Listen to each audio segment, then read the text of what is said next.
Vous écoutez rmiinfo.com. Regarde ailleurs avec Saïdou Anne.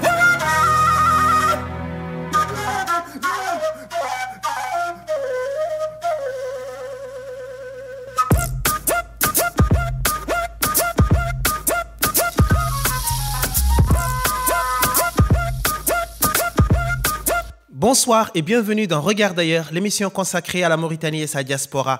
Avec au sommaire de RIM-Actu, 2 ans de prison requis à l'encontre de Biram Da Abeid et de Djiby Sow, présidents respectifs d'IRA et de Kautal Ngambamtare. Des étudiants mauritaniens étaient convoqués ce 21 janvier 2015 devant le juge à Paris. On fait le point dans un instant avec Maître Ward Williams.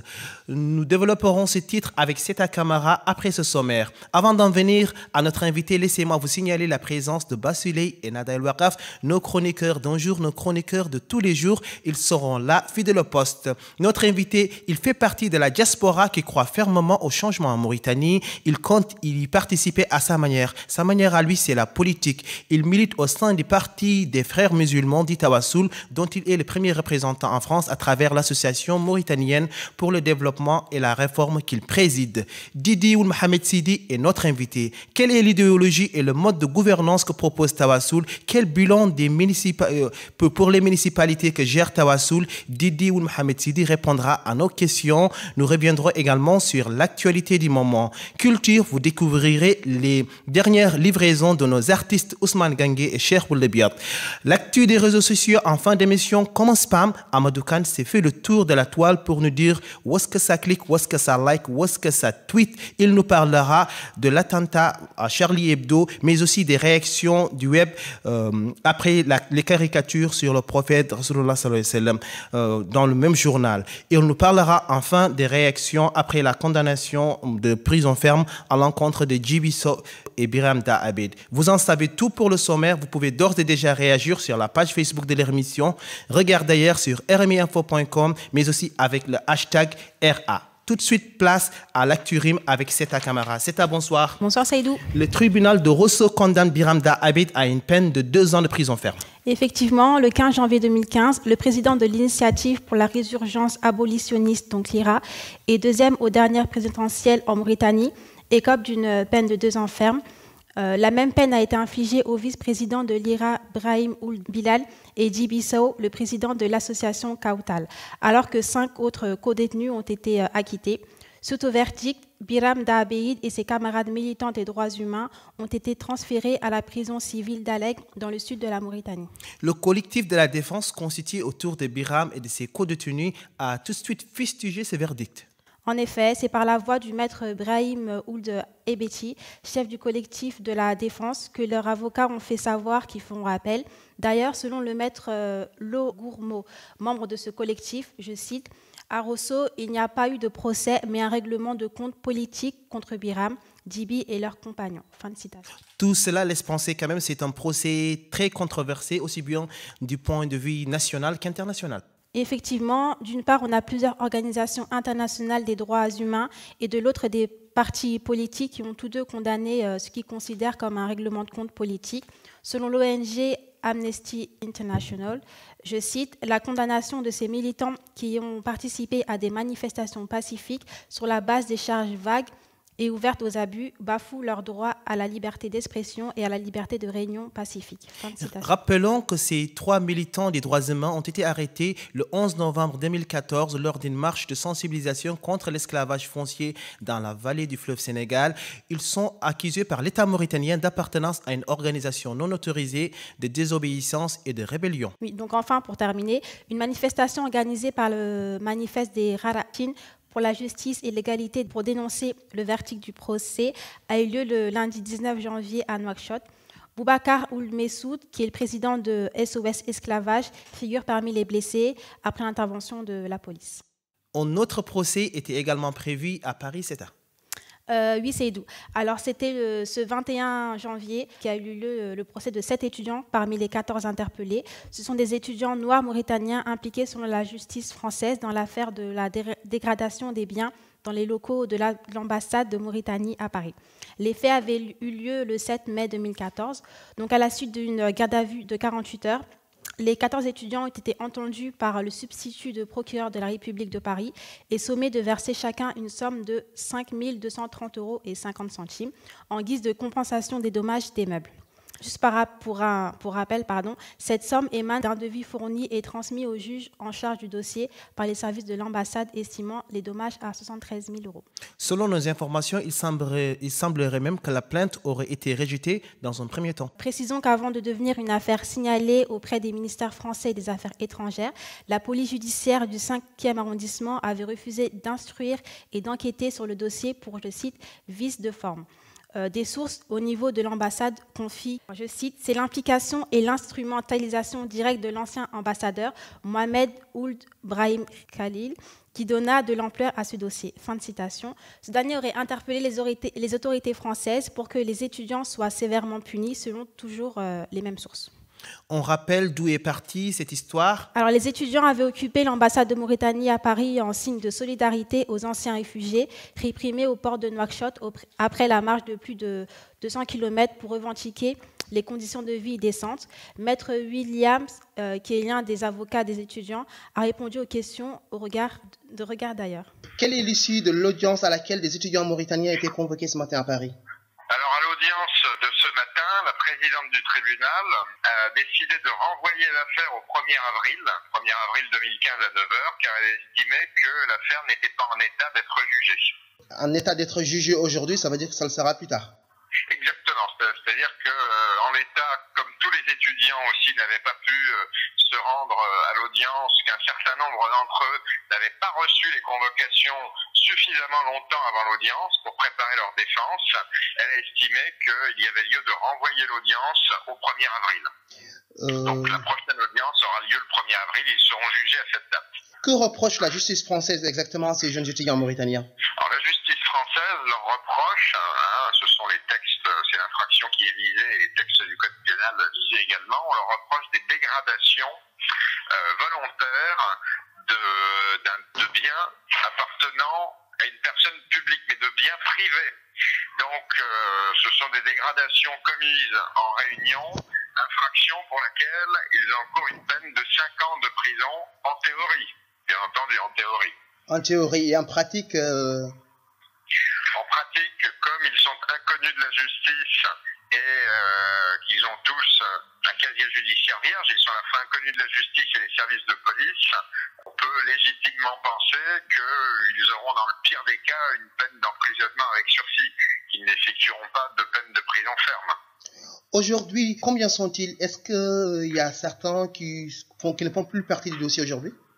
À la base, au mois de mai, lorsque je les ai vus, lorsqu'ils avaient été placés en garde à vue, ils étaient 14. 14 à avoir également comparu devant le délégué du procureur. Et à ce jour, seuls 13 sont renvoyés devant le tribunal correctionnel. Ça veut dire qu'en fait, un des étudiants ne sera pas jugé. Alors nous avons découvert ça à l'audience ce jour. Mon confrère, l'avocat de la partie civile qui représentait l'ambassade également, nous avons appris ça de la bouche même de la présidente. Il semblerait que le procureur n'ait pas souhaité poursuivre une des étudiantes. C'était une demande expresse de sa part. Il tenait vraiment à ce qu'une des étudiantes ne soit pas poursuivie pour ces faits. Alors, nous n'avons pas pu en connaître les raisons. Oui, les raisons. Certains ont suggéré que peut-être qu'il y avait eu des amitiés en Mauritanie qui avaient fait pression sur le procureur, sur le ministère de la Justice, étant donné que, comme je vous l'avais dit lors d'une précédente interview, oui, c'est une affaire signalée, comme elle touche à une ambassade. C'est donc une affaire qui est particulièrement suivie, oui, par le ministère de la Justice. Donc on peut penser que si cette étudiante n'a pas été poursuivie, c'est qu'il y a eu, je pense, aussi une forte demande de la Mauritanie, visiblement, je pense, de certaines autorités mauritaniennes, oui, pour qu'elle ne soit pas jugée. Je ne peux pas vous en dire plus, oui, puisque je l'ai appris seulement aujourd'hui, justement, dans quel état vivent ceux qui sont toujours poursuivis? Comment ils vivent ce procès? Les étudiants sont quand même un petit peu, si vous voulez, ont quand même une certaine appréhension, puisque comme je disais, en théorie, ils encourent une peine d'emprisonnement. Bon, même si en pratique, on peut légitimement penser qu'il n'y aura pas de peine de prison ferme. Cependant, qui dit condamnation judiciaire dit casier judiciaire, et c'est donc important pour eux de voir leur avenir professionnel compromis. S'ils ont déjà une peine sur leur casier judiciaire, ça leur ferme malheureusement l'accès à un certain nombre de professions. De plus, s'ils sont condamnés à payer les 73 000 € que l'ambassade réclame à titre de dommages et intérêts, Oui, les 73 000 dommages et intérêts, est-ce qu'ils pourront le payer? Alors, ils ne pourront pas payer cette somme de 73 000 € de dommages et intérêts. Le parquet leur avait demandé d'ailleurs au mois de juin de régler cette somme. C'était un petit peu un accord qu'il y avait eu. En gros, le procureur s'engageait à ne pas les poursuivre s'il réglait cette somme de 73 000 € à l'ambassade. Malheureusement, et avec toute la meilleure volonté du monde, ils ne peuvent pas, c'est sûr. Ils ne sont pas arrivés à réunir une somme en 2 mois. On leur demandait 73 000 € en 2 mois. C'était absolument déraisonnable. Donc, ils ont fait du mieux qu'ils pouvaient. Ils ont rassemblé une somme d'argent, mais malheureusement, bon, c'était très insuffisant. Ça ne remplissait pas les conditions qui avaient été fixées par le procureur. Et c'est donc pour ça qu'ils sont renvoyés en correctionnel aujourd'hui. Que va-t-il se passer aujourd'hui si l'ambassade décide de retirer sa plainte? Est-ce qu'elle peut le faire aujourd'hui? Alors, l'ambassade peut parfaitement retirer sa plainte et retirer sa demande, sa constitution de partie civile, sa demande de dommages et intérêts. Seulement, ça n'arrêterait pas les poursuites. Si l'ambassade retire sa demande indemnitaire, ils ne seront plus condamnés à payer une somme d'argent, donc tant mieux, puisque de toute façon, cette somme de 73 000 € réclamée, comme je disais, était raisonnable. Mais pour autant, ils encourent tout de même une peine de prison, puisque c'est le procureur qui les poursuit. Ok, merci bien Maître Williams. Je rappelle que vous êtes l'un des avocats qui défend ces jeunes étudiants mauritaniens poursuivis en France. Merci Maître Williams. Merci à vous. Au revoir. Au revoir. C'était Maître Williams, l'un des avocats des étudiants mauritaniens. Pour finir, rappelons qu'au début de l'affaire, Mohamed Ould Abdelaziz avait déclaré, je cite, « La Mauritanie protégera ses étudiants ». Ordonner que l'ambassade retire la plainte peut en être le moyen le plus simple. C'était Rimactu avec Seta Camara. C'est à bientôt. Vous écoutez Regarde d'ailleurs sur rmiinfo.com. Dans un instant, notre invité Didi Mohamed Sidi, le représentant de Tawassul en France, répond à nos questions. Avant de l'accueillir, je vous propose un artiste qui a fait les beaux jours de la diaspora mauritanienne en France et en Europe. Aujourd'hui, il est rentré en Mauritanie où sa carrière continue de plus belle. Dans le texte, le leader de Code Épinal nous dit Chin Bounarener Boubaké Dafay Khen. Je ne me mouillerai pas trop en disant que l'album sera nerf. Voici Ousmane Gangué dans Bella. Vous écoutez rmiinfo.com. Regarde ailleurs.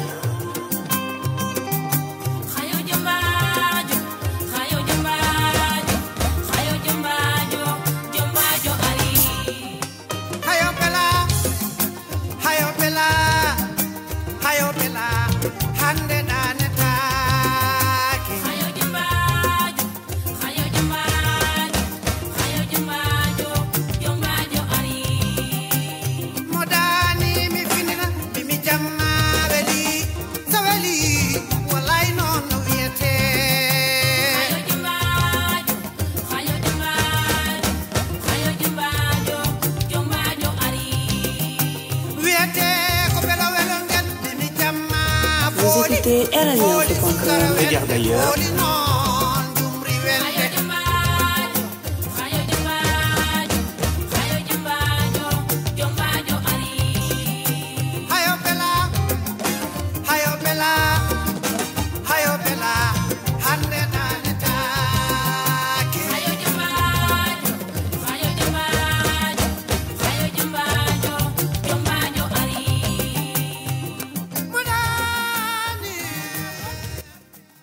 Vous écoutez Regarde d'ailleurs sur rmiinfo.com. Dans un instant, Amadou Khan nous parlera de tout ce qui se passe sur la toile. Ce sera l'actu des réseaux sociaux avec Amadou Khan. Notre invité Didi Mohamed Sidi est là sur le plateau. Bassouley, Nadal Wakaf sont également là. Bonsoir messieurs, bonsoir.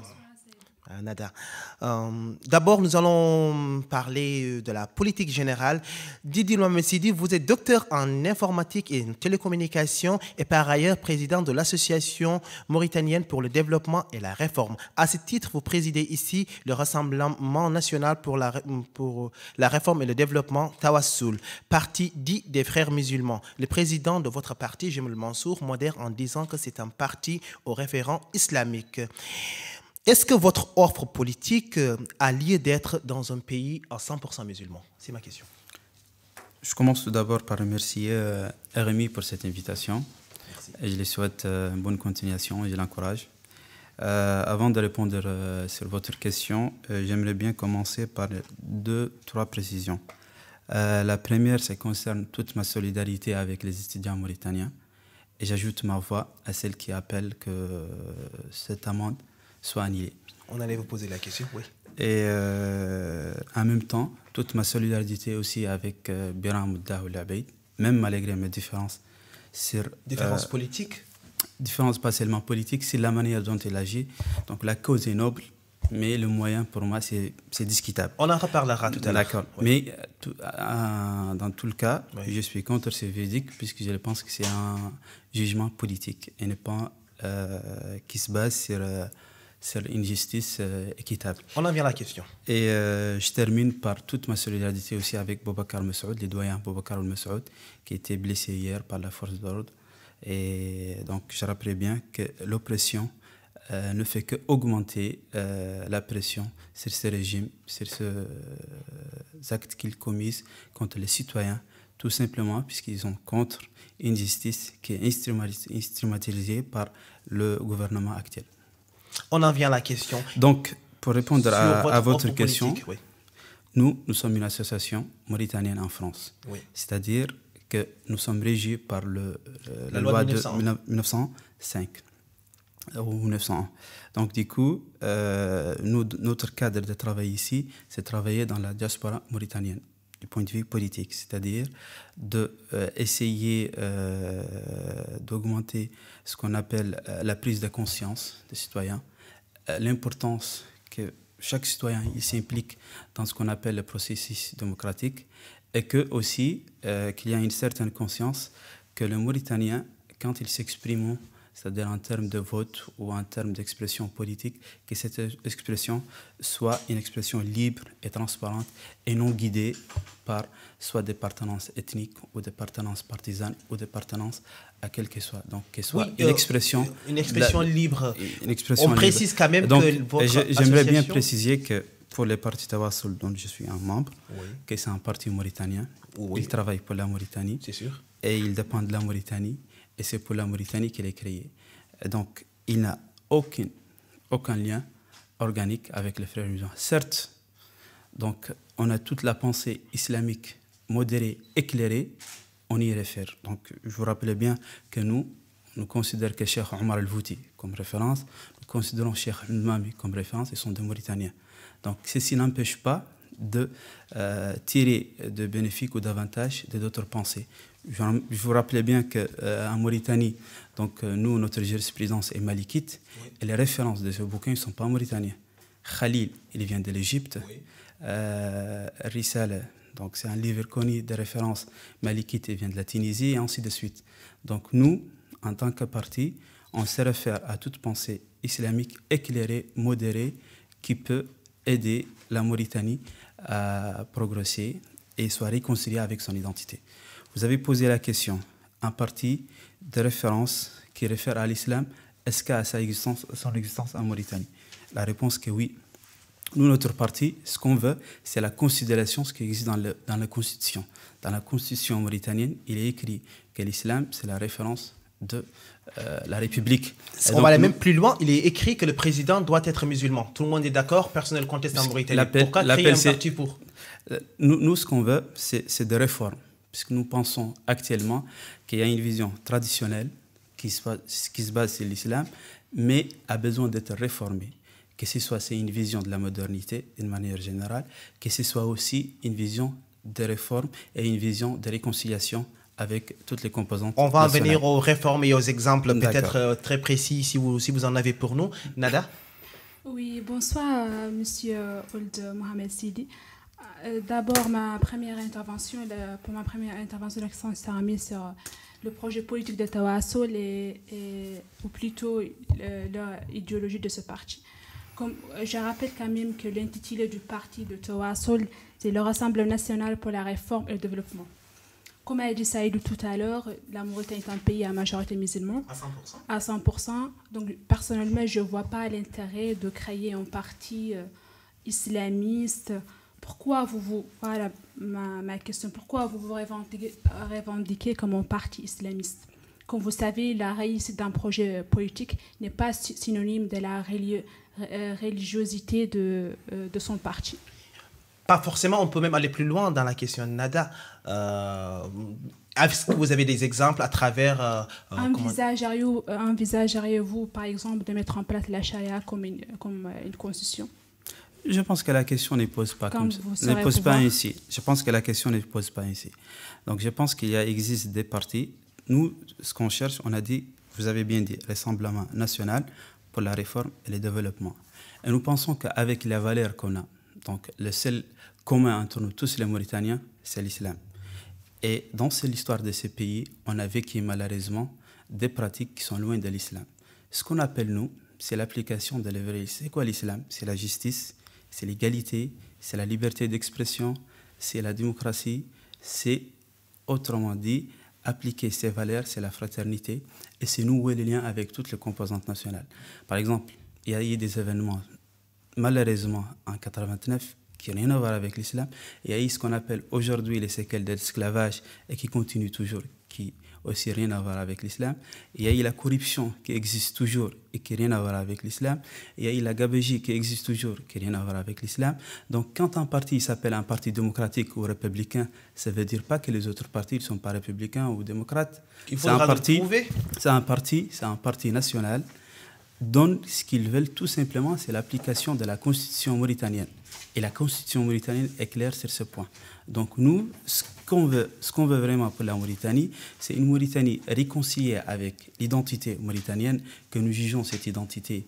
L'islam fait partie fédérateur de cette identité, et aussi d'avoir un programme qui, allant de ce qu'on a, nous sommes tous des musulmans, nous sommes tous des Mauritaniens, vers ouverture vers l'autre, c'est-à-dire le monde africain et le monde arabe, mais tout en se réconciliant avec notre identité. Oui, mais vous n'avez pas répondu clairement à ma question. Du coup, pour votre question, avant, nous pensons que le problème actuellement en Mauritanie, c'est un problème de démocratie. Puisque ce qu'on cherche réellement, on veut vraiment un gouvernement élu par le peuple. Puisque tout ce qu'on a vu actuellement, depuis la création de la démocratie jusqu'à aujourd'hui, sauf une nuance de 2005 à 2007, il y a eu une transition où, à la limite, les militaires, ils ont essayé de moins intervenir, mais quand même, ils ont intervenu, mais indirectement. Pour nous, les soucis du développement actuellement en Mauritanie, c'est un souci de liberté. Si le peuple arrive à faire son choix sans être dicté ou sans être menacé, je pense que ça, c'est le premier pas vers la naissance d'une nouvelle république qui se basait sur la justice. Donc, la question de charia ou d'autres, ce n'est pas la question qui se pose actuellement. Il y a une question de liberté, il y a une question de démocratie, il y a une question de justice. Mais répondez quand même à cette question. Ça, c'est des questions qui se posent en premier lieu. Mais la question dans une république qui se réclame islamique, elle ne doit pas avoir l'injustice. Ce qu'on vécu actuellement de vertige, je suis d'accord avec vous, mais je pense que tous les Mauritaniens aussi sont d'accord avec vous. Par exemple, vous avez évoqué tout de suite l'événement de 1989, les séquelles, comme vous dites, de l'esclavage, même si certains disent qu'il y a aussi de l'esclavage aujourd'hui encore en Mauritanie. Tawassul n'est pas forcément vu comme le parti qui est en cheval de bataille sur ces questions, sur ces thématiques. Vous allez répondre tout à l'heure à nos questions. Par rapport Allez-y, Nada. Mais par rapport à la charia, moi je trouve que l'islam est compatible avec la démocratie que dans la mesure où nous contextualisons certains versets coraniques. Là, vous n'en avez pas parlé, je trouve que c'est très important. Je pense que la question n'est pas ça. La peine de mort, la lapidation homme-femme, la restriction de la liberté des femmes. Non, on n'est pas là. Donc, je pense qu'avant d'utiliser le terme, moi, je préfère qu'on les clarifie. Puisque charia, c'est un synonyme de quelque chose qui fouetter les femmes, lapider les femmes, couper les mains. C'est pas ça. Sharia, c'est tout d'abord la justice. Sharia, pour moi, c'est l'islam.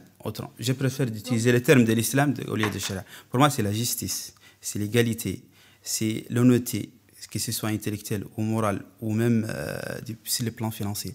C'est ça ce qu'on a besoin. On a besoin des hommes qui sont intègres, qui appliquent vraiment le vrai principe et qui veillent à une république égalitaire et qui applique la justice. Donc, je vois que les termes sont clairs. Pour nous, par exemple, pour nous clairement, ce qu'on veut, ce qu'on veut. Je vous bien dire que le problème actuellement pour la Mauritanie, la priorité pour la Mauritanie, c'est la démocratie et la liberté.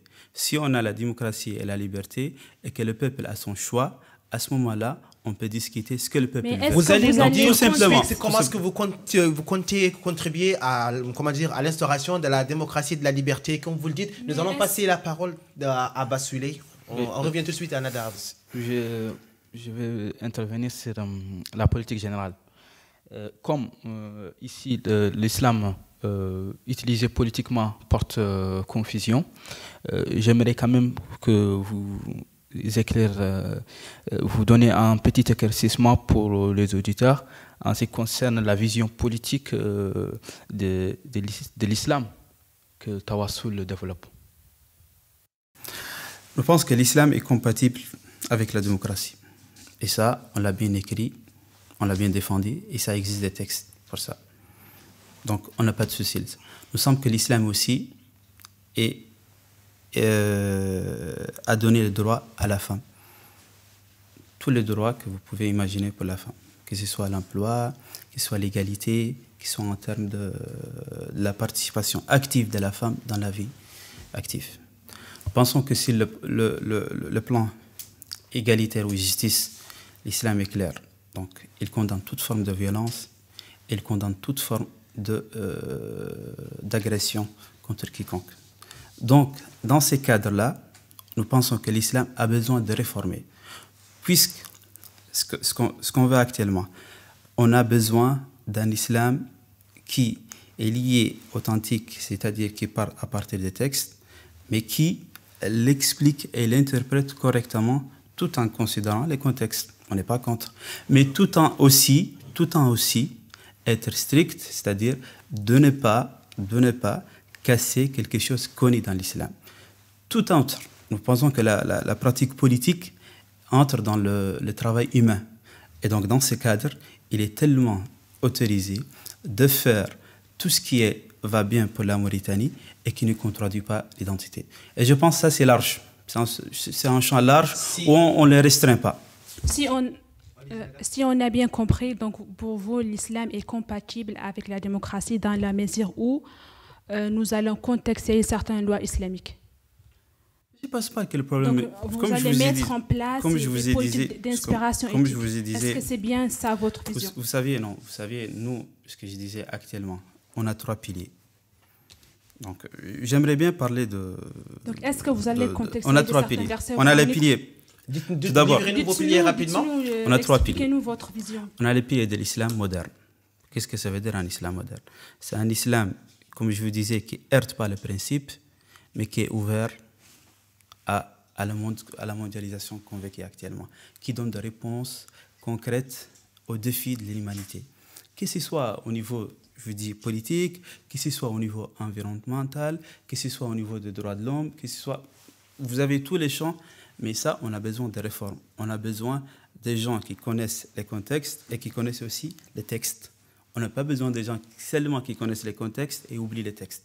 Donc, on a besoin qu'ils combinent les deux et qui sortent l'islam de cette vision où quelques-uns, ils essayent de le mettre, l'islam, dans une vision obscurantiste qui n'a rien à voir avec l'islam, que l'islam est tellement compatible avec le monde actuel, avec la situation actuelle pour aujourd'hui et pour demain, clairement. Mais il faut quand même un moratoire islamique pour que l'islam soit compatible avec la démocratie. Je continue pour répondre à la question. Donc, revenons sur les piliers de Tawassoul. On a 3 piliers. Le 10e? Le premier pilier, c'est l'islam. Donc, c'est l'islam moderne qui ne heurte pas le principe, Vous l'avez expliqué, qui le est deuxième. compatible avec le temps contemporain. Deuxième principe, c'est l'unité nationale. Pensons que la Mauritanie est un pays où on a plusieurs ethnies. Donc, on a besoin d'une unité nationale. Et le troisième choix, c'est ce qu'on appelle le développement qui est étendu sur notre territoire national. Donc, il est clair, donc, nos trois piliers, c'est ça. Donc, réforme qui se base sur notre religion, sur notre tradition, unité nationale solide, forte, et un développement pour le pays où tout le monde y participe. Votre parti s'inspire en quelque sorte de la mouvance de l'international frères musulmans et qui tire essentiellement ses principes sur le Coran et la Sunna.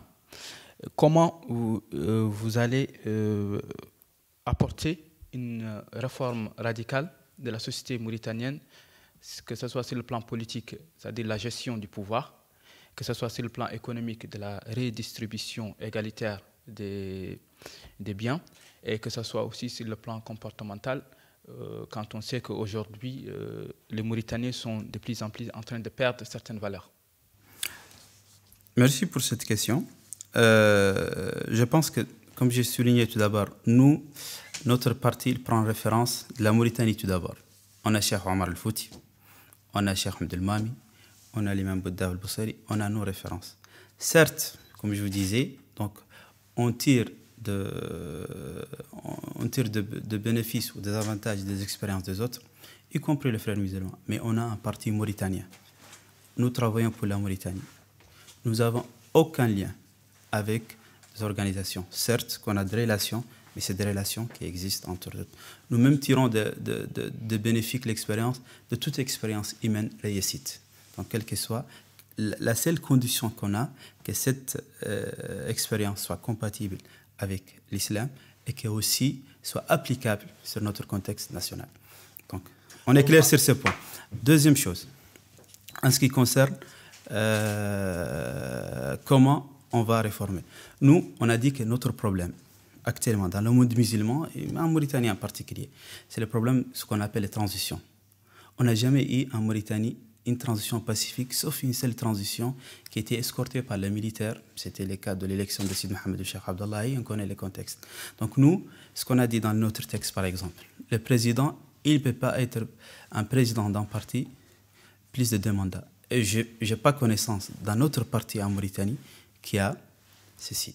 Donc, Mohamed Jamil Mansour, il ne va pas être le président du parti lors de la prochaine congrès du parti qui va être fait dans 2 ans. Donc, je pense que c'est une première chose. Et malgré qu'il est jeune, il n'a même pas 50 ans. Donc, il ne va pas se présenter une nouvelle fois pour la présidence du parti. Donc, il faut avoir l'alternance, que ce soit au pouvoir, mais pacifique. Ça, c'est premièrement. Deuxièmement, nous pensons que cette diversité ethnique, c'est une richesse pour la Mauritanie. Et quand la Mauritanie a eu son indépendance en 1960, on sait tous qu'il y a une différence de l'appellation. Certains ils l'appellent la République africaine, l'autre République arabe, mais ils ont tous été d'accord sur l'appellation République islamique de la Mauritanie. Donc nous allons essayer d'avoir ces consensus et à partir de ça, de faire participer tout le monde sans exception. Tout le monde sans exception. La Mauritanie, ça doit être pour tous les Mauritaniens. Économiquement maintenant. Économiquement. C'est le plan économique. Nous pensons qu'actuellement, nous vivons dans un monde mondialisé. Donc, on ne peut pas être épargné de ce qu'on appelle la mondialisation. Nous sommes avec la loi de marché, mais tout en essayant d'introduire des produits qui sont plus compatibles avec notre économie. Donc, il y a des expériences qui existent au jour d'aujourd'hui, qui sont bénéfiques. On rappelle que pendant la crise financière qui a vécu le monde en 2008 ou 2009, donc il y a eu les produits des banques islamiques qui ont beaucoup développé en Grande-Bretagne, aux États-Unis, et même en France, on commence à parler d'avoir des banques islamiques. Donc, je pense que le problème, le problème, c'est pas le programme. Le problème, c'est que il faut qu'il y ait au pouvoir des gens qui sont conscients et qui ont le principe d'appliquer ce dispositif. J'ai une question par rapport à l'économie. Est-ce que, comme vous avez des référents islamiques, est-ce que vous allez créer des banques, vous allez créer des banques? Ça, c'est du libéralisme. On va être toujours dans le capitalisme, mais un capitalisme un peu géré islamiquement. Mais si au niveau de la population. Qu'est-ce que vous proposez? Est-ce que vous proposez des caisses qui permettent aux populations de vivre dignement et de façon très décente et qui soient à la charge de l'État une fois au pouvoir? C'est-à-dire que le citoyen lambda, il peut aller dans une caisse à location familiale pour pouvoir bénéficier des revenus, mais s'il ne travaille pas. Vous savez que ça c'est un détail. Non, c'est important. Non, mais vous êtes un parti islamiste qui s'inspire sur les D'accord. Non, parce que je l'ai lu, j'ai sous les yeux là votre mais on inspire aussi de l'économie mondiale. On a confiance. Capitalisme alors? Non, on a confiance à des experts, c'est-à-dire, comme je vous disais, qui connaissent les contextes et qui connaissent les textes. C'est ça ce qu'on a besoin. Mais on est un parti politique, on n'est pas une autorité. Mais vous avez un projet de... Non, mais la question d'appliquer une politique se pose pour une autorité, pour un gouvernement. Nous sommes un parti politique. Ce que nous disons dans ces cas, excusez-moi, mais on a une vision économique. On a une vision économique, certes. On a une vision économique qui est claire. Donc ce qu'on dit clairement, c'est le suivant. Il faut avoir une économie qui se base sur les marchés, une économie de marché, et aussi une économie qui se base sur la réalité. Puisque jusqu'à maintenant, en termes de chiffres, qui publie Banque mondiale, qui publie le Fonds monétaire international, qui publie la Mauritanie elle-même, donc il est publié du côté du pouvoir. On se rappelle tous des chiffres tronqués ou des chiffres erronés de 2002, à l'époque. Donc ce qu'on a besoin de faire un état de lieu, ce qui existe actuellement, et ce qu'on peut faire. Et ceci ne peut être fait qu'avec des experts économiques, c'est-à-dire qui connaissent la situation et qui inspirent, comme je vous disais, de la situation de la Mauritanie. Donc on ne fait pas l'exception, la Mauritanie ne fait pas l'exception. On sait bien que la Mauritanie a besoin d'être développée et que le développement, ça prend du temps. C'est-à-dire, ce n'est pas un jour à l'autre. C'est-à-dire, je ne vous garantis pas que si Tawassul arrive demain au pouvoir, que tous les problèmes économiques vont être résolus. Ça, c'est sûr et certain. Donc ce qu'on veut dire, qu'on va arrêter tout ce qui est la corruption. On a une politique économique qui est menée par des experts avec une concertation avec toute la classe politique nationale qui est concertée, mais qui est menée cette politique. Mais ce que vous nous dites, ce sont des vœux pieux. Nous, on veut des choses, des projets concrets. Des projets concrets, vous pouvez regarder le programme de Jamil où il y a plus de 300... Vous allez aussi nous le redire ici? Il n'y a pas de souci. Oui, parce que nos auditeurs ici... Je vous dis clairement, il faut avoir une justice de ce qu'on appelle redistribution. Ce que vous donnez, c'est les grands axes. Je vous disais, les détails techniques, c'est pas ça. Ce qu'on va faire... aussi ce qu'on va faire, donc on pense que la Mauritanie a des richesses, mais cette richesse a besoin d'être bien gérée. Et pour les gérer, il faut tout d'abord... En Mauritanie, tout le monde le dit. Il faut avoir un état de lieu. Il ne faut pas être docteur en Mauritanie pour dire ça. La Mauritanie regorge de richesses qui est mal distribuée. Non, mais actuellement, quand vous disiez, moi je ne vais pas vous dire on va créer 100 usines, 200 universités, 300 hôpitaux, 300 points de santé. Ce qu'on va faire, ce que vous disiez clairement, c'est il faut qu'on fasse un état de lieu de la position actuelle économique de la Mauritanie. Et on regarde avec les projets qu'on a, ce que je disais, il y a 300 points, c'est-à-dire dans notre programme économique pour faire le projet économique. On a besoin de faire un état de lieu et de regarder, de prioriser. Donc je pense que l'enseignement et la santé, ils sont prioritaires pour n'importe quel gouvernement. Donc il faut se positionner sur ce qu'on appelle l'enseignement, qui est dans un état catastrophique aujourd'hui, et aussi la santé de Mauritaniens. Donc sur ces deux piliers, je pense que toute politique économique doit baser sur ces deux piliers. Par la suite, il vient de le projet, c'est-à-dire économique. Donc, on a pas mal d'expériences. Par exemple, on sait que les caisses que vous parlez, par exemple, a créé beaucoup d'emplois en Inde, c'est-à-dire les caisses pour aider les gens. Est-ce que vous allez les reproduire en Mauritanie, si vous arrivez au pouvoir? Ce que je vous disais, on a besoin des experts. On a besoin des experts pour regarder la réalité de la Mauritanie. Puisqu'on connaît qu'actuellement en Mauritanie, il y a la caisse, il y a caisse d'épargne qui existe actuellement. Vous allez recruter il y a le CSA qui existe actuellement, mais quelle politique qu'il mène, quels résultats qu'il mène sur le terrain. Donc l'essentiel, ce n'est pas les créations de structures, ce n'est pas donner des annonces comme ça dans l'air, mais c'est d'avoir des propositions concrètes qui partent de la réalité du terrain, qui partent des chiffres réels de la Mauritanie, potentiel de la Mauritanie, et qui essayent de faire une justice équitable entre tous les Mauritaniens. Monsieur Ould Mohamed Sidi, avant juste d'en venir aux questions concernant l'actualité, nous, on pense qu'un parti politique vit et se nourrit des projets qu'il propose et ensuite à la population d'en juger. Mais une fois, en tout cas, nous, on pense que les Mauritaniens qui vous écoutent, certains sont même de votre parti adhérent à Tawassoul. Il y en a, je crois, et parce que vous gagnez aussi des mairies, on sait, voilà, vous dirigez certaines municipalités en ce moment. Je pense que les Mauritaniens ont besoin de propositions pour éventuellement qu'ils puissent voter pour vous. On va passer aux questions concernant l'actualité. Nada? Oui, j'ai une question par rapport au développement, comme votre parti s'intitule le Rassemblement national pour la réforme et le développement. Quand je regarde les conférences organisées par votre parti ou les événements, je remarque souvent que vous faites en sorte que les hommes et les femmes soient séparés, comme si vous êtes contre la mixité. Pour moi, le développement, c'est quoi? Le développement, c'est l'ensemble des mutations positives au niveau démographique, économique, social, égalité homme-femme, je pense donc il faut une mixité pour répondre en France. C'est une conception très forte. Ce qu'on fait en France, moi je suis président. Moi je suis président de l'association. Moi je suis président de l'association mauritanienne de développement et réforme ici en France. On n'a jamais organisé une activité où on a séparé les hommes et les femmes. Ça je vous le confirme. Donc, si vous avez des preuves de contraire, vous pouvez le prouver. Non, je vous disais. En Mauritanie, ce qui se passe, je pense que parfois, en termes d'organisation, il y a une organisation qui est faite. Et je ne vois pas que c'est une séparation. Donc, les gens, ils choisissent à leur plein gré, soit d'assis à côté d'eux ou qu'ils soient assis à côté d'autres. C'est une question de choix. Donc, on ne va pas intervenir aux gens, l'obligeant de chacun, il soit à côté de l'autre. Chacun, il soit là où ils veulent. Donc, c'est une question d'organisation. Mais j'aimerais bien vous rappeler qu'en termes de députés, on a la moitié hommes et moitié femmes qui sont actuellement dans l'Assemblée nationale. On est le parti qui a le plus, c'est-à-dire de participation féminine active. Donc, on juge que la femme, elle doit avoir tous ses droits sans exception, c'est-à-dire le droit de travail, l'égalité en termes de droits, la participation politique. Donc, la femme, elle doit occuper la place qu'il faut dans la société. Et ça, c'est écrit, on l'applique. Donc, il n'y a personne qui peut... La mixité, je vous disais bien, on ne peut pas obliger les gens. À chacun son choix.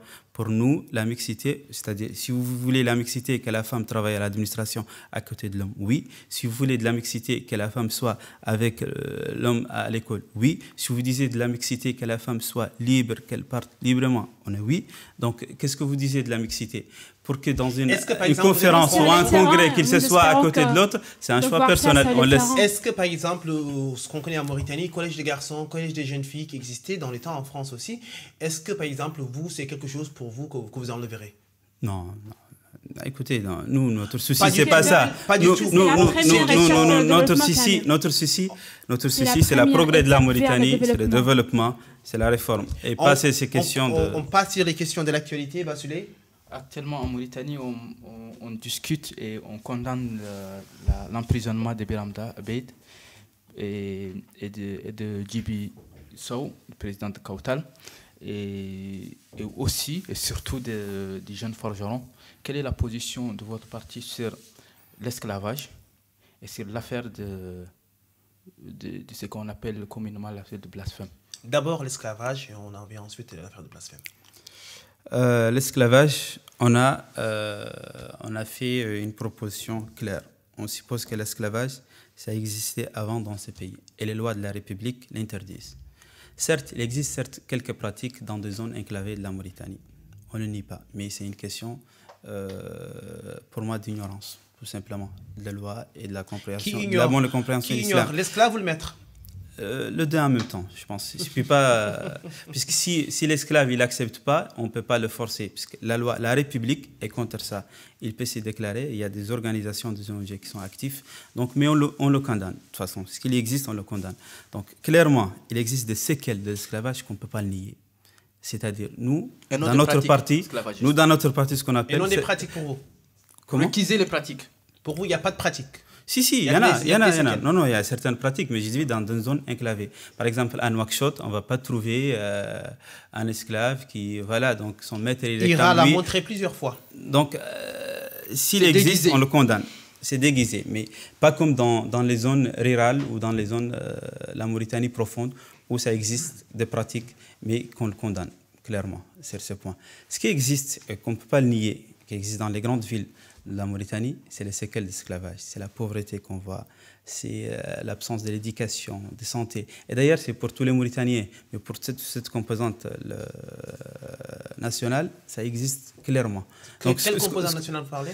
On parle de la composante où on a appliqué l'esclavage. Non, il y a le haratin, il y a aussi dans les autres composantes ethniques. On sait que l'esclavage, ça existe dans les Sonoké, ça existe dans le Poulard, ça existe dans toutes les composantes nationales. Oui. Donc, on ne peut pas le nier. Donc ceci, c'est une pratique qu'on le condamne. Oui. On l'appelle éradier ces fléaux. Oui. On pense que c'est dangereux pour l'unité nationale et c'est dangereux pour notre pays. Maintenant, ce qu'on appelle, c'est la discrimination positive. Vous prenez la discrimination positive? Exactement.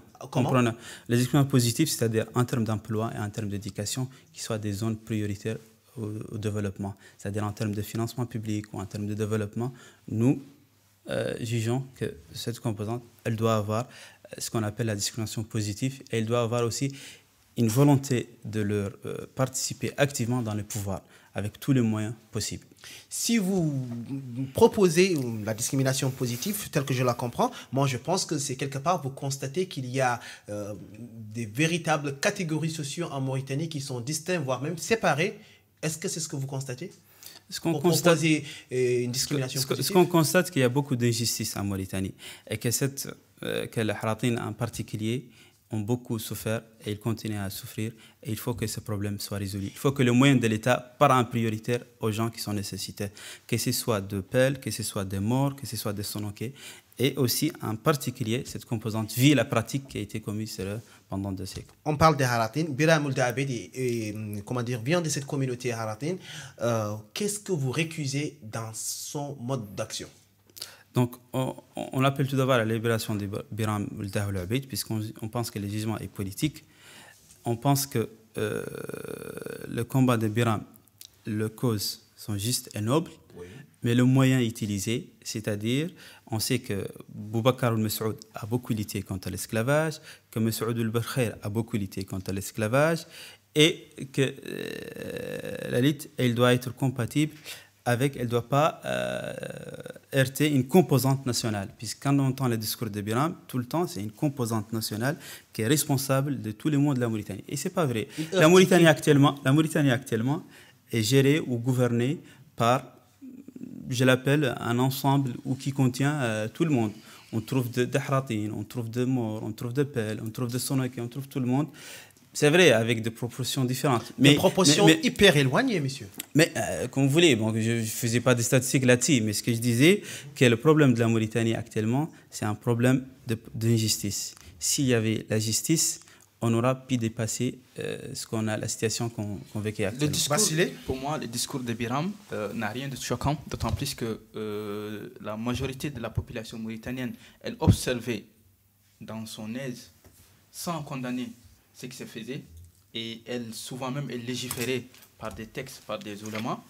Donc si aujourd'hui Biram il essaye d'avoir un discours radical, c'est sa radicalité qui pose problème. Et cette radicalité-là, elle vise une certaine élite. Et surtout, lui, il parle toujours d'une élite, l'élite bédane en particulier. Et pourquoi cette élite-là se tue pendant des longues années sans pour autant se manifester comme aujourd'hui on veut le faire, tout le monde veut qu'on en finisse parce que, en quelque sorte, on sent que les intérêts de cette élite-là est mélangé. Concernant maintenant des solutions que vous proposez, si vous parlez des discriminations positives, vous ne pensez pas que vous allez retomber dans le même agissement que le pouvoir actuel qui utilise les Haratin? Il y a beaucoup de Haratin qui sont nommés à des postes de ministres, à qui on donne des postes clés. Mais ces Haratin-là sont toujours à la solde du pouvoir. Et comme ils sont du côté du pouvoir, la population, l'écrasante majorité, ne semble pas être représentée. Donc moi, je ne trouve pas que la discrimination positive... Pour le moment, je pense qu'il faut trouver une autre solution, que ce ne soit pas la discrimination politique, puisqu'elle risque d'être instrumentalisée et politisée. J'en viens maintenant dans un passage qui se situe dans la politique générale et la vision intellectuelle de votre parti, dans lequel vous dites qu'une fois au pouvoir, vous allez promulguer une loi qui criminalise les pratiques des classes tribalistes et racistes. Bon, comment, concrètement, dans une société aussi tribalisée et aussi disparate que la nôtre, vous pouvez mettre en vigueur cette loi-là? Tout simplement... Je n'ai rien inventé, hein, ça se trouve dans votre... Oui, oui, tout simplement en privilégiant la compétence, c'est l'appartenance ethnique. Il faut avoir un critère clair. Et ça, on le défend tout le temps. Et personnellement, je suis intact sur ce point. C'est-à-dire, il faut que le poste en Mauritanie, c'est par compétence et non par partage, ce qui se passe actuellement. C'est-à-dire, on prend une partie, une composante, pour faire gré à une partie. Ça, c'est une politique pour nous fausse. Il faut avoir de la compétence, il faut avoir des objectifs clairs. C'est le développement, c'est la réussite. Si on met ce point à notre sujet, donc on va dépasser ce point. Concernant la discrimination positive, c'est-à-dire c'est seulement pas un engagement, mais seulement c'est une solution entre autres. Donc, on parle de la justice. Il faut que cette pratique soit éradiquée. Il faut que cette composante nationale ait tous ses droits et il faut avoir, c'est-à-dire prioriser en termes soit de développement, pas seulement le poste, en termes d'éducation. Il faut s'occuper de l'éducation, parce que c'est important. Et il faut occuper aussi, c'est-à-dire en termes de points de développement, ce qui soit des points de santé, des hôpitaux, des constructions, des infrastructures. Et il faut l'aider économiquement, tout en encourageant des projets économiques, microéconomiques, qui aident cette couche. Et ça va entrer dans la politique économique générale du pays, une fois que le pays est bien gouverné. Donc, c'est entre ce que je disais tout à l'heure.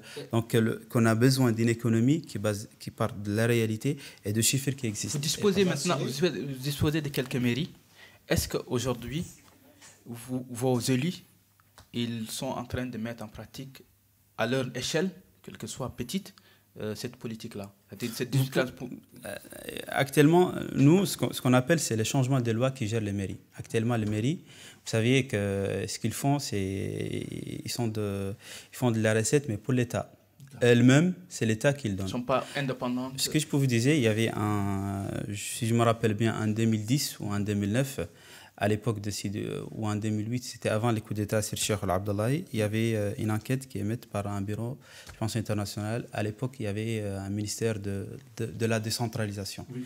Il a essayé de classer les mairies en Mauritanie en termes de perfectionnement, en termes de travail sur le terrain.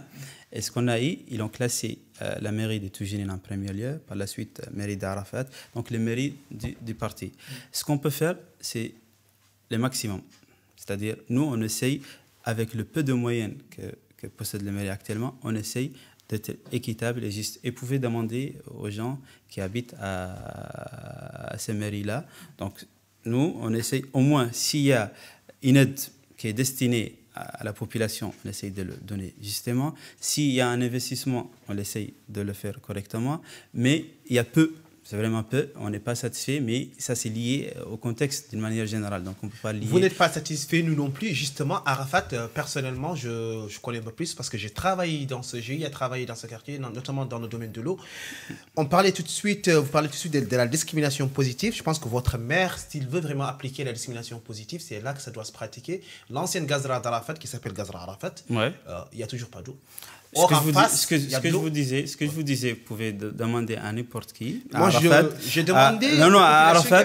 Ce que je disais, nous, on n'est pas un État, donc on est un parti politique, on travaille avec le moyen qu'on a. Ce qu'on a essayé de faire à Arafat, c'est avec ces gazras que vous appelez, on a essayé que le prix des barils de l'eau ne dépasse pas tarif. J'ai oublié le prix, c'est 600 ou 800, qu'il ne dépasse pas ces prix-là.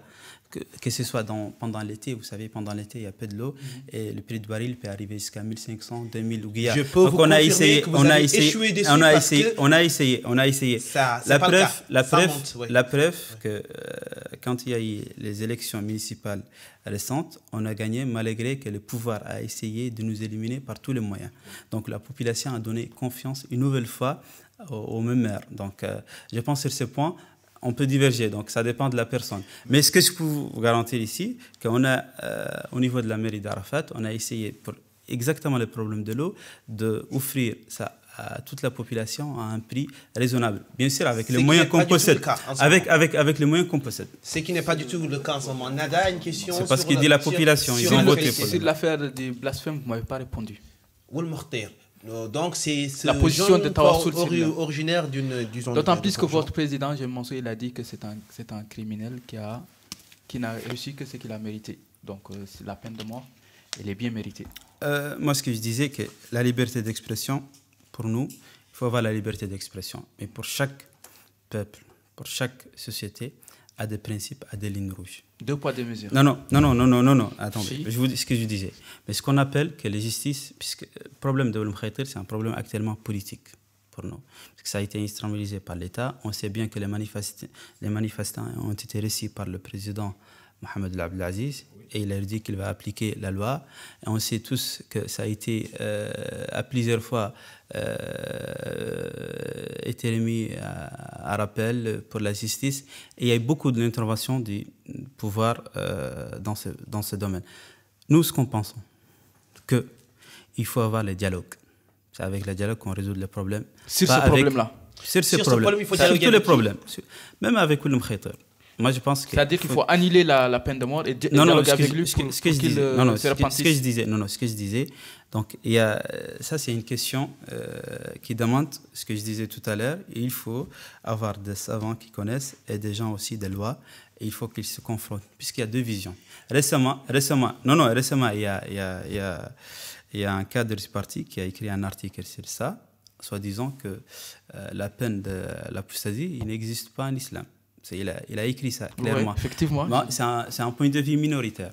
Nous, ce qu'on essaye, c'est de développer. Bien écouté dans votre parti. Nous, ce qu'on essaye de faire, c'est fait partie de la réforme. Mais on n'est pas seul.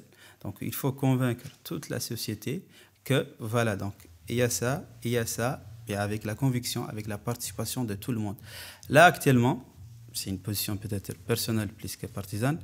Moi, j'opte plutôt au dialogue, puisque je pense que tuer quelqu'un pour un point de vue, c'est pas ça qui va faire le changer de point de vue, mais plutôt le convaincre avec des preuves, ça, c'est le meilleur moyen qui permet de vraiment conserver cette conviction qui existe actuellement, tout en dénonçant la justice qui existe actuellement en Mauritanie, pour moi, qui est instrumentalisée. Donc, oui, même la justice est instrumentalisée, mais certes, je pense que même si vous, personnellement, Didi Mohamed Sidi, vous êtes contre une personne pour ses idées, le président de votre parti, Bassouli vient de le dire ici, il a dit que la personne, en l'occurrence Oulim Khayter, ne mérite ce qu'il a eu. Donc, en gros, pour l'instant, c'est la peine de mort si la peine n'aboutit pas. On va passer à la question de Nada. Je pense que c'est un problème politique. Pour moi. C'est un problème politique. Comme on parle de l'actualité en Mauritanie, j'aimerais quand même vous dire, M. Mohamed Sidi, que j'ai trouvé une contradiction, une incohérence dans la pensée de Tawassoul. Tawassoul, vous êtes Charlie, mais vous n'êtes pas Oulim Khayter. C'est ce que j'ai découvert. Je m'explique. Au mois de décembre, le président de Tawassoul s'est félicité pour la condamnation à mort de Oulim Khayter par le tribunal de Nouadhibou. Et quelques semaines plus tard, lors des attentats dans les locaux de Charlie Hebdo, le président non mais je vais vous arrêter, c'est rien à voir. Non, c'est rien à voir. Ça c'est un acte terroriste. Non, je ne veux pas laisser. Une déclaration officielle sur le site tawas.org pour condamner cet acte criminel. Bien sûr, ça n'a rien à voir avec l'islam. Mais je trouve que c'est... Leurs propos quand même sont à géométrie variable, leurs propos, et c'est hypocrite. Pourtant, c'est la même raison. Oui, c'est la liberté d'expression. L'autre, il a fait plus... la liberté... Je ne comprends pas. Mais clairement... Vous allez répondre. À vous de répondre. Clairement, c'est pas juste ce que la dame vient de dire. Donc, Nada, avec tout respect pour elle, donc je pense que clairement, comparer un acte terroriste qui a tué des journalistes, tout simplement, puisque dans un pays comme la France, où il y a des lois qui autorisent ça, et de venir comparer ça avec un jugement que nous pensons que la justice est instrumentalisée et que nous pensons qu'il faut pousser la réforme jusqu'à qu'il y ait un consensus national sur ça, comparer ça, les deux choses sont incomparables. Sur l'acte terroriste, on le condamne, puisqu'on le pense à un acte de violence, et ça sans réserve. Pour l'acte de Ouloum Khaytir, on a dit clairement que la justice est instrumentalisée, ce qu'on demande que la justice ne soit pas dans la politique. Attendez, non, mais non. N'a pas non, mais le président du parti, c'est son point de vue. C'est son point de vue. Non, ce qui est jugé en termes de parti, c'est le... Donc, ce qui est jugé en termes de parti, c'est les communiqués. Donc, certes, on a un grand parti, donc on a plusieurs points de vue. Donc, c'est le point de vue du président, ne veut dire pas que c'est le point de vue du parti de manière générale. Nous, je viens de vous citer donc, un grand cadre du parti qui a dit que voilà, donc il y a telle chose. Donc nous, il y a aussi un autre penseur qui n'est pas loin du parti qui s'appelle Mokhtar Chinqiti. Il a écrit sur ça il y a 2 ans ou 3 ans, c'est l'aposthasie. Donc ça existe de différentes visions au sein du parti. Nous, ce qu'on appelle, c'est réformer le texte. Et principalement ça. Donc on a besoin de savants qui connaissent les textes et on a besoin de gens qui connaissent la réalité et qui essayent de combiner les deux en même temps. C'est ça notre position. Et il n'y a pas d'hypocrisie, il n'y a pas de double langage, c'est clair, net, comme noir sur blanc. Ouais. Donc vous proposez un moratoire, c'est la peine de mort? Non, on ne propose pas. Non. Donc vous voulez écoutez, que ça s'applique sur... je vous disais, dès le début. Mais malheureusement, je pense, dès que vous entendez un parti qui se réfère à l'islam, vous posez, il y a des questions typiques. Donc, on a telle chose. Ce qu'on dit clairement. Ce qu'on dit clairement.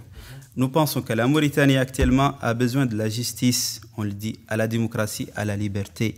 C'est clair ou non? Je pense que c'est clair. Donc c'est pas une question. Non, mais c'est pas.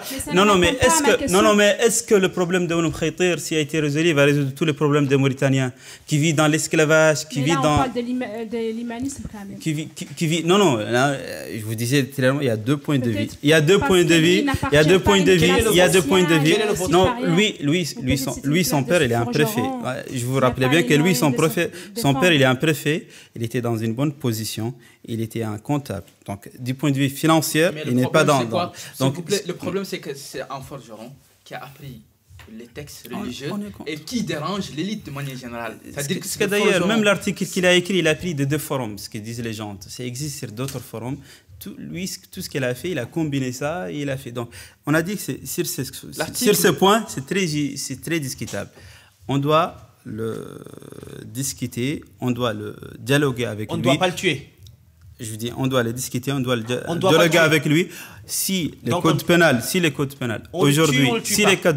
aujourd'hui en Mauritanie, il prend référence à quelques textes qui autorisent l'exécution de Ouloum Khaytir, il faut que ce texte, il y a un autre point de vue, il faut regarder ces points de vue, tout simplement. Donc moi je suis pas en mesure, non. Ce qu'on dépose pas un moratoire, ce qu'on dépose c'est la vraie vérité qui se base sur l'islam. Je vous disais, donc vous pouvez lire l'article. Malheureusement je ne sais pas s'il a été traduit ou non. Il existe. Moi je l'ai lu en arabe, je le lis en français. Il existe donc l'article clairement. Donc mais moi je suis pas en position en termes de point de vue islamique par de parler. Vous l'avez lu l'article. L'article n'a rien de intellectuellement pour quelqu'un qui lit beaucoup de choses sur l'islam. Il n'a rien d'extraordinaire. Si. Il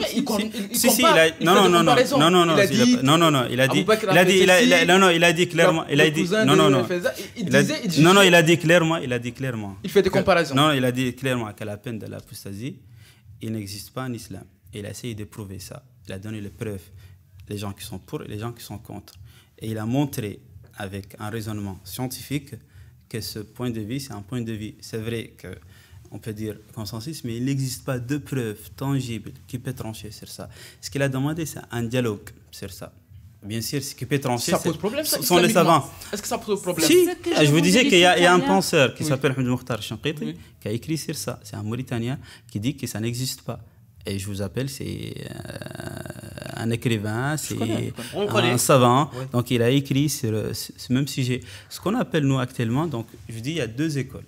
Donc il y a cette école traditionnelle qui base sur ça, sans regarder les sources. Il y a d'autres écoles qui essayent. Ce que je vous disais, et ce qui nous appartenait, c'est de réformer ça. Mais la réforme qu'on peut faire ne peut être qu'interne. En attendant, on fait Il ne quoi? peut pas être imposé.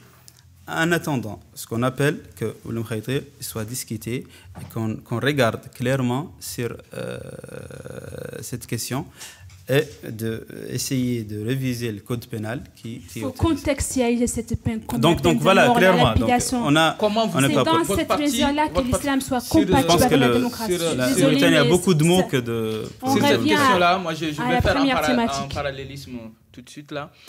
Votre parti ou les penseurs de votre parti ont accepté de partir discuter avec des terroristes, des présumés terroristes à la prison civile en 2010. Non, c'était un débat. C'était un débat, mais on a envoyé tout le monde. On a envoyé tout le monde. On a vu Mohamed Hassan Dedo partir. Non, on a envoyé tout le monde. Mohamed Dedo, c'est le grand penseur du parti. Il est parti discuter avec ceux qui ont tué. Ceux qui ont été condamnés aujourd'hui. Mais Hamid Hassan n'est pas membre du parti. Il n'est pas membre du Tawas. Mais c'est le penseur du parti. Mais très proche. Non, il n'est pas membre. Parce qu'il y en a beaucoup de savants. Non. Par rapport à Charlie Hebdo, il est parti. Vous êtes parti discuter. Non, mais c'est les gouvernements. C'est les gouvernements. Non, c'est les gouvernements. Non, c'est pas le parti. Non, c'est les gouvernements. C'est les gouvernements. Qui a invité? Non, c'est les gouvernements. Non, c'est les gouvernements. C'est le gouvernement mauritanien qui a constitué. Qui a constitué un groupe de savants. Vous allez répondre, s'il vous plaît. Je suis en train de dire que par rapport à ce que Nada dit, la position de géométrie variable, elle existe. Elle existe dans toute l'échelle de la société mauritanienne. Que ce soit vous, votre parti, que ce soit le gouvernement, que ce soit la population. Maintenant, vous avez condamné l'acte de Charlie Hebdo parce que c'est un acte terroriste. Vous avez été en 2010 à la prison civile à discuter avec des terroristes. Non, on n'a pas discuté. Mais vous n'êtes pas capable de discuter avec ceux qui ont comme arme que des idées. C'est difficile quand même. Comme qui?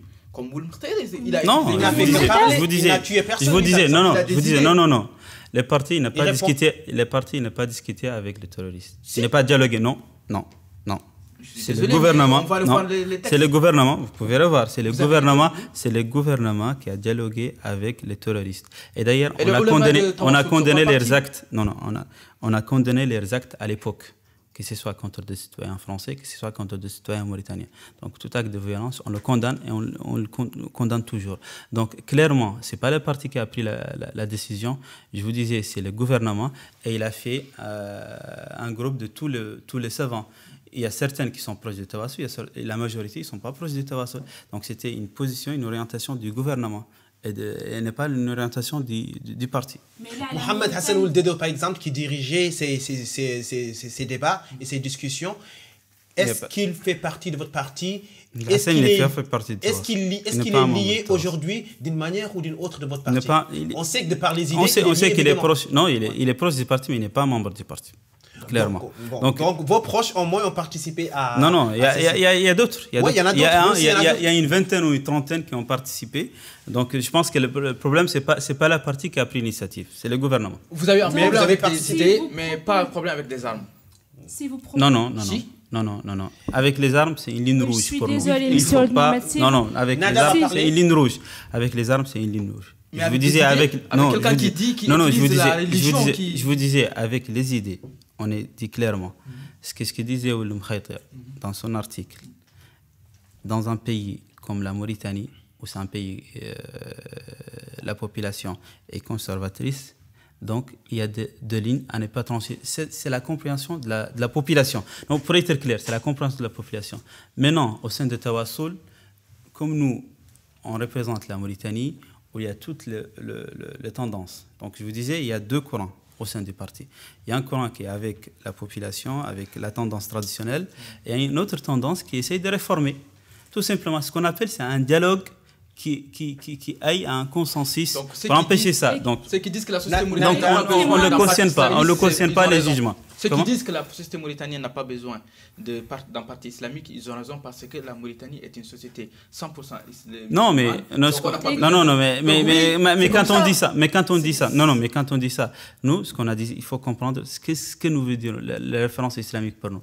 c'est le développement, c'est la justice. Je pense que la Mais Mauritanie a besoin de ça, a besoin de la réforme et a besoin de la justice. Nada? Écoutez, je suis désolée, monsieur Mohamed, si vous ne proposez pas un moratoire sur la condamnation à mort de prêtre, je suis désolée, vous nous proposez un État intégré, ça veut dire l'application des textes religieux à la vie publique. C'est là, j'en reviens à ma première question. Donc, vous ne proposez pas un islam qui est compatible avec la démocratie. Pour que l'islam soit compatible avec la démocratie, il faut contexter certaines lois islamiques. Notre invité répond. Ce que je vous disais, la réforme, c'est interne. La réforme, c'est interne. La réforme, c'est interne et n'est pas externe. Je vous disais, au sein des partis, il y a deux courants. Nous, ce que nous appelons, c'est une réforme de l'intérieur, une réforme de la société qui l'accepte. Ce n'est pas une réforme qui est imposée, qui va changer la mentalité du Mauritanien. Imposée par qui, par exemple? Imposée par qui, par exemple? Même si Tawassoul, il condamne ces actes, il y a une majorité de la population, il y a une vision de ce qu'on appelle la jurisprudence islamique malikite qui ont pour une tendance, il faut avoir un dialogue, il faut avoir de preuve par preuve, prouver que ça ne se fait pas. Et c'est ça ce qui est durable. Et pas un truc, c'est-à-dire qu'on l'impose par hypocrisie ou par autre chose. Il faut avoir un dialogue, une position claire sur ce point. Mais c'est une position nationale. Et c'est le rôle du gouvernement. Et pas des partis politiques. Ça, pour être clair. Oui, mais les partis politiques, et pour le dialogue. Et ils proposent ce dialogue. Est-ce que vous proposez un moratoire pour ne pas tuer cette personne? Je vous disais clairement, pour cette personne-ci, il faut avoir le dialogue. C'est clair. C'est bon, avec lui. On va s'en remettre au dialogue, bien sachant, Moul Mourtir, ça sera bien triste pour lui parce qu'il ne sait pas le dialogue parce que ça peut aboutir, en tout cas, on n'est pas le gouvernement. De la part de Tawassoul. Mais vous influencez mais vous proposez des idées. On va en venir au sujet de l'unité nationale. Oui, dernier point, ça nous amène à la question internationale. Comme dans toutes les missions, on revient souvent là-dessus. Comme vous savez, pour renforcer l'international, moi je pense personnellement, par exemple, je vous donne un exemple, pour renforcer l'international, on peut enseigner toutes les langues nationales, Poula, Soninke, Hassaniye, à l'école dès les primaires. Ça peut renforcer l'international, comme l'école, c'est la seconde instance pour la socialisation et l'éducation d'un individu, pour que tous les citoyens se sentent appartenir à la même nation, au même pays. Concrètement, concernant le projet de Tawassoul, quel est votre projet en la matière pour renforcer l'international? Concrètement, en termes de politique, dans le secteur éducatif ou autre, concrètement? Je pense que l'unité nationale, il doit être un fait. Avant de devoir enseigner une langue ou autre, il faut enseigner aux gens que nous sommes un seul peuple et que nous avons vécu des siècles et des siècles ensemble et que ce vécu commun, il doit continuer. Il faut le préserver par la justice. Moi, ce qui me choque vraiment, même si je ne suis pas d'accord avec Biram, je suis pour Salit, c'est-à-dire le principe qu'il revendique, mais pour la forme, je ne suis pas d'accord. Ça me fait mal au cœur quand je vois ces manifs qu'il n'y a que de Haratin. Ou quand à Paris, à Place des Trocadéro, quand j'assiste, pas beaucoup, j'ai assisté à quelques reprises à des marches qui sont organisées par nos concitoyens ici en France pour demander l'enrôlement, je vois que malheureusement une composante nationale. Pour moi, ça me touche. Une composante nationale de Mauritanie. Honnêtement, il faut que toute la police... Non, il faut... Non, honnêtement... Je suis d'accord, mais... Non. Il faut dire, je suis d'accord. Je vous dis clairement, j'ai assisté personnellement. Oui. Et vous pouvez demander aux gens. Je vous dis, c'est un constat, ça me choque. Ça me choque qu'il y a un problème national que tout le monde ne soulève pas. Par exemple, le cas de Biram où il y a une injustice, ce verdict-là, on sait que c'est injuste. Il faut tout le monde qui se révolte. L'oppression qu'a vécu les militants des droits de l'homme hier, c'est injuste, il faut que tout le monde se relève. Le combat que menaient ici les gens qui voulaient être enrôlés, c'est un combat juste, il faut que tout le monde se mélange. Maintenant, c'est ça la réalité triste des choses. Comment peut-on changer ça? On peut le changer que par un esprit citoyen, c'est-à-dire qui est cultivé. Et c'est vrai, l'école peut jouer un rôle, mais aussi notre tradition, c'est-à-dire notre histoire commune. On sait que tout ce que...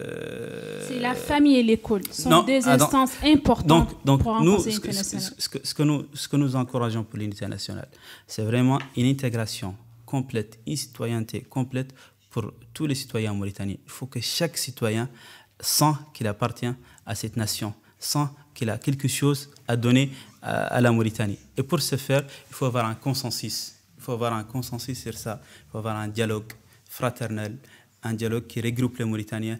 Il faut qu'on appelle ce qu'on appelle la deuxième République. Moi, j'appelle à la construction de la deuxième République. En Mauritanie, non, en Mauritanie, on est dans la troisième République en ce moment. On a changé trois fois. Ou cinquième, ce que vous voulez. Ouais. Non, mais j'appelle la République, pour moi, c'est pas la Constitution. Ouais. La République, la Mauritanie a été créée en 1960. Oui. La Mauritanie a été créée en 1960 et ça continue toujours à avoir mal d'avoir une unité nationale digne de son nom qui existait avant. Donc, ce qu'on appelle, c'est un accord national, c'est un accord national où tout le monde sont d'accord sur. Pour consolider l'unité nationale, je pense aussi que les choses se font par des symboles. Vous allez me dire que c'est des détails, mais je pense que c'est des symboles, c'est important. Il y a eu, par exemple, un viol perpétré sur une jeune femme du nom de Penda Sogué. Le président en place n'a rien fait pour la famille. Il y a eu un autre viol qui a été perpétré sur une autre jeune fille qui s'appelle Jenny. Le président, les partis n'ont rien fait. Un autre viol survient sur toutes les deux jeunes femmes dont je viens de parler, c'est des jeunes filles, disons, halpolar, noires. Un autre viol s'est passé sur une autre jeune fille du nom de Zeynab. C'était une mauresque en l'occurrence. C'est malheureux, c'est triste. Et c'est en ce moment que le gouvernement de la Mauritanie a envoyé des ministres saluer cette famille. Tawassoul, un parti qui se veut républicain, qui se veut défenseur de l'unité nationale, est parti assister cette famille dans sa douleur. Et pourquoi pas chez les familles noires? Que vous dites qu'il n'est pas assisté de famille noire? Vous avez des preuves? Oui, j'ai des preuves. Je viens d'appeler Khalid Diallo, c'est un journaliste en Mauritanie. Il représente la famille de Penda Sogué. Il vient de me dire, de me confirmer que Tawassoul n'a pas été là. On vérifie nos sources. On vous les donne même si vous voulez. D'accord. Tawassoul, il condamne. Ça, c'est bien sûr, vous condamnez les viols. Non, mais ça, c'est des trucs horribles. Et ça, au gouvernement de lutter contre les crimes qui sont odieux commis contre ces jeunes filles. Ça, c'est clair. À ma connaissance, moi, je ne suis pas en Mauritanie, mais je pense que le parti n'aura pas, que le parti a été chez la famille de Zeynab, mais chez les autres, moi, c'est ce qui m'a mis l'oreille à la puce. J'ai demandé donc chez les autres familles. Ce que je veux dire, il faut poser. Il faut poser la question clairement. Donc, le parti, il est solidaire avec les familles des victimes. Même si vous disiez qu'il n'a pas eu visite, moi, j'ai pas des infos pour vous dire. Vous infirmez ou vous. On est d'accord. On est d'accord. De toute façon, il est solidaire avec les familles de deux jeunes filles. Oui. Et en termes, on a du parti et on de moi-même, on est solidaire. On peut tout ce qu'on peut donner comme pour supporter, considérer cette famille, on est prêt à le faire. Donc, si ce n'est pas été fait au passé, je peux pas vous répondre. Donc, c'est un message. Mais c'est clairement, bien sûr, parce qu'il n'y a pas de différence entre Zeynab ou entre Ander Penda Sogué. Donc, c'est des crimes, il faut le condamner. Bien sûr. Et il faut supporter les deux familles, et il faut l'aider, il faut porter de l'aide à des familles sans distinction. Ça, c'est clair. Donc, Tawassoul assistera tous les Mauritaniens dans la douleur. Bien sûr, en tout cas, nous, c'est ce qu'on veut. Et quand on remarque le contraire, on vous le remonte. Nous allons passer à la dernière partie. Mais pourquoi vous ne disiez pas une chose attendez, vous avez la parole. Je vais ajouter une chose. Pendant les événements qui ont secoué l'université, malheureusement, vous saviez tous, c'était l'État a voulu confronter les communautés. Donc, le seul parti qui a organisé une semaine qui a appelé la fraternité, c'était le parti Tawassoul. Et ça a été critiqué par les autres partis, comme soi-disant, pourquoi il s'implique dans ce sujet. Donc, clairement, sur ce point, je pense que Tawassoul, aussi les membres et les partisans de Tawassoul, ils dirigent pas mal des associations qui travaillent dans ce milieu, qui saisit la fraternité. Donc, je pense que Tawassoul, il n'est pas le parti où on discute sur cette appartenance nationale, que tout le monde le connaisse. Ok, merci pour cet éclaircissement que vous vouliez apporter. Je disais qu'on allait passer à la fin, à la dernière rubrique de cette émission avant de revenir à notre invité Didi Ould Mohamed Sidi. Vous écoutez Regarde d'ailleurs dans un instant Amadou Kane pour l'actu des réseaux sociaux. À l'instant, Cheikh Ould célèbre celui que d'autres caricaturent. Et oui, il n'y a pas que de la provocation gratuite des caricatures dans la vie. Il y a aussi de belles mélodies de M. Ould. Ça nous fait plaisir quand il chante Salut al-Nabi.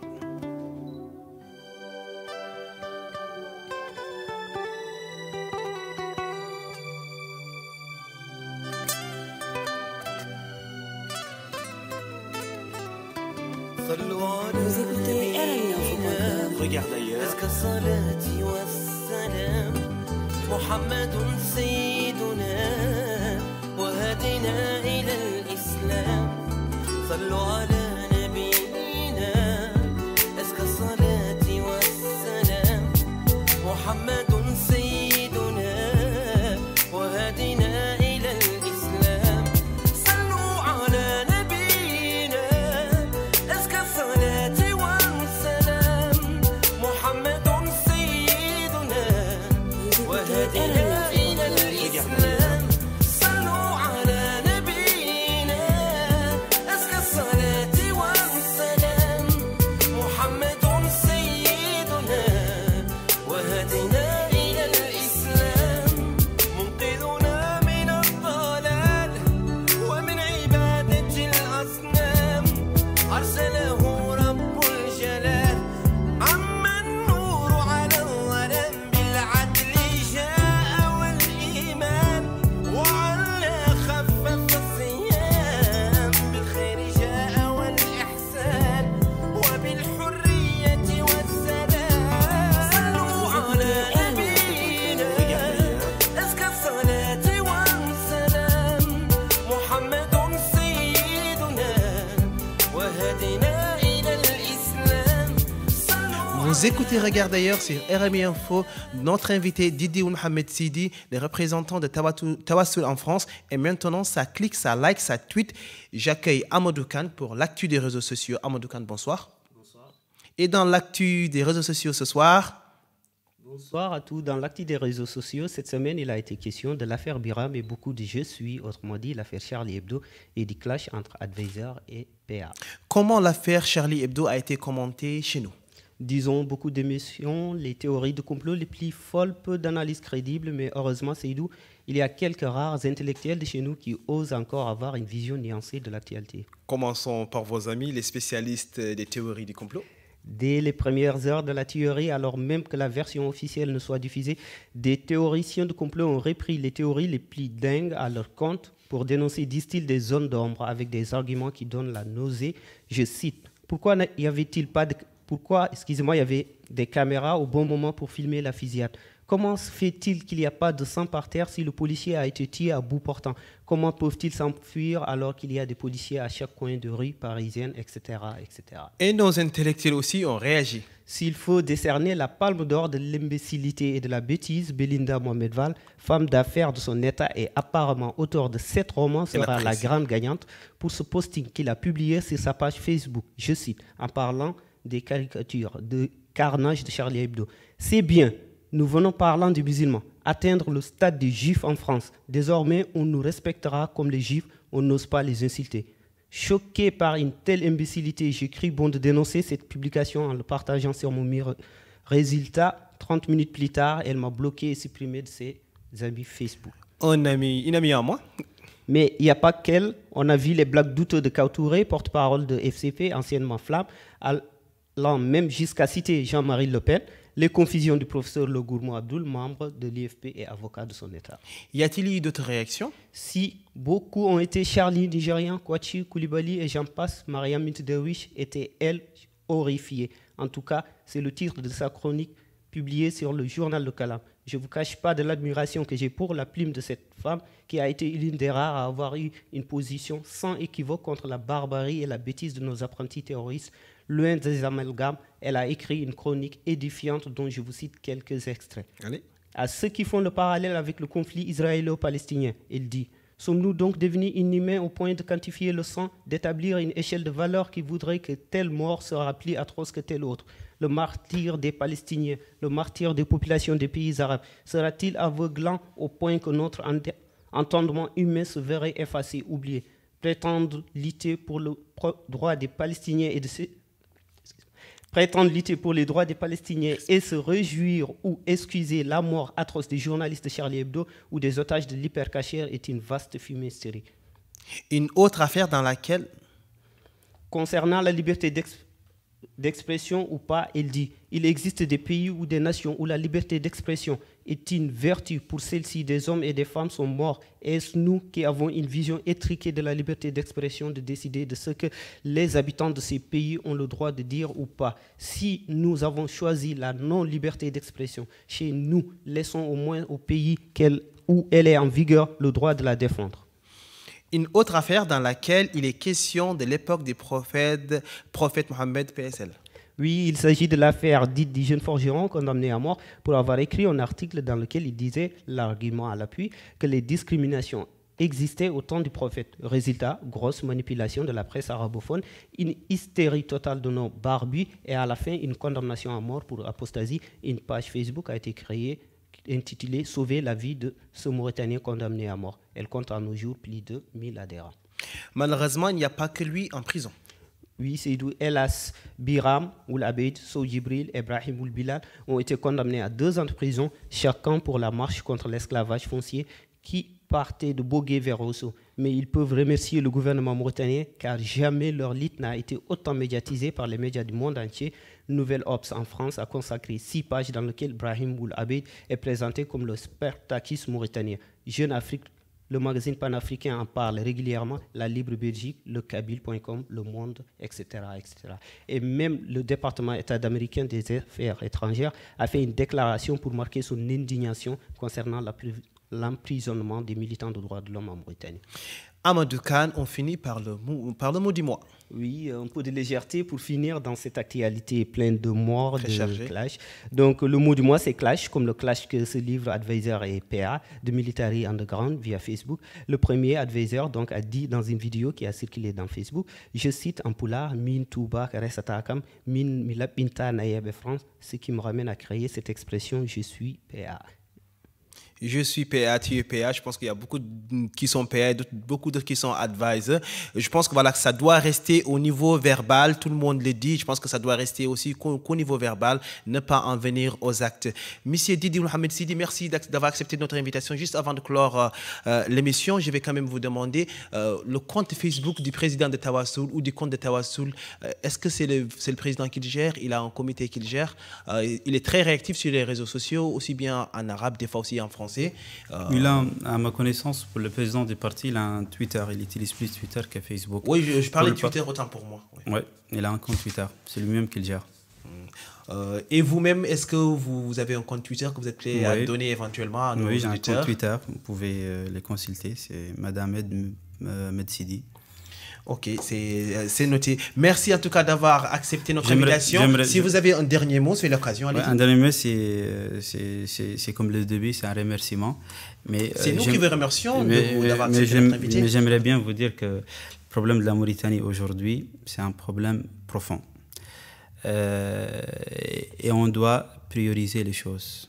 Je pense que tous les citoyens, toute la classe politique confondue, elle doit avoir un pacte de ce qu'on appelle un pacte de justice et d'égalité. Si on n'a pas ce pacte, je pense que la Mauritanie est en danger, que ce soit sur l'unité nationale, que ce soit sur la démocratie, que ce soit sur la justice. Et j'appelais une nouvelle fois que la réforme ne peut être qu'interne.